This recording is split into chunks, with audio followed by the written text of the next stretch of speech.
Good morning children. Today we will study in Hindi subject Chapter 7 Uttar Pradesh की लोक कथा tip टिपवा। एक थी बुढ़िया, उसका एक पोता था। पोता रोज रात में सोने से पहले दादी से कहानी सुनता। दादी रोज उसे तरह तरह की कहानियाँ सुनाती। एक दिन मूसलाधार बारिश हुई। मूसलाधार का मतलब होता है बहुत जोरों से बारिश बरसना।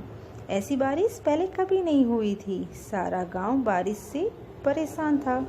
बुढ़िया की झोंपड़ी में पानी जगह जगह से टपक रहा था, टिप टिप टिप टिप।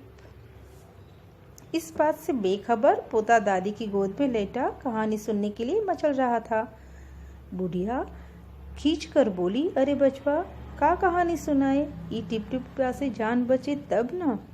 पोता उठकर बैठ गया। उसने पूछा, दादी, ये टिप टिपा कौन है? टिप टिपा क्या शेर बाघ से भी बड़ा होता है?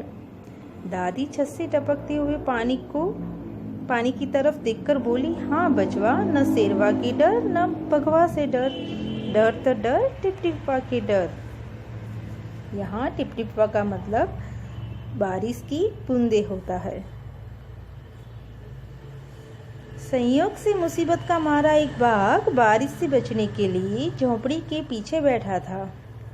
बेचारा बाघ बारिश से घबराया हुआ था। बुढ़िया की बात सुनते ही वह और डर गया। अब यह टिप टिप्पा कौन सी बला है? जरूर ये कोई बड़ा जानवर है। तभी तो बुढ़िया शेर बाघ से ज्यादा टिप टिप्पा से डरती है। इससे पहले कि बाहर आकर वह मुझ पर हमला करे, मुझे ही यहाँ से भाग जाना चाहिए।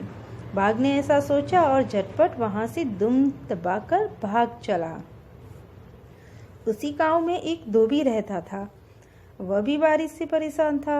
आज सुबह से उसका गधा गायब था। सारा दिन वह बारिश में भीगता रहा और जगह जगह गधे को ढूंढता रहा, लेकिन वह कहीं नहीं मिला।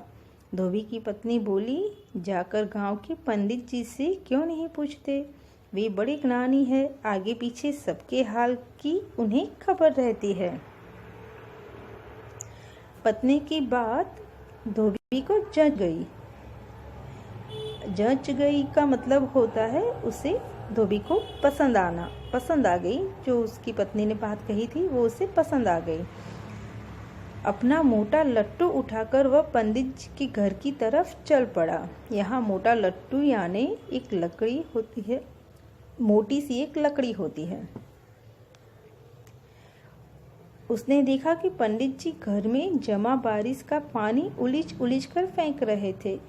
धोबी ने बेसब्री से पूछा, महाराज, मेरा गधा सुबह से नहीं मिल रहा है, जरा पोथी बांध कर बताइए तो वह कहाँ है? सुबह से पानी उलीचते पंडित जी थक गए थे। धोबी की बात सुनी तो झुंझला पड़े और बोले, मेरी पोथी में तेरे गधे का पता ठिकाना लिखा है क्या? जो आ गया पूछने?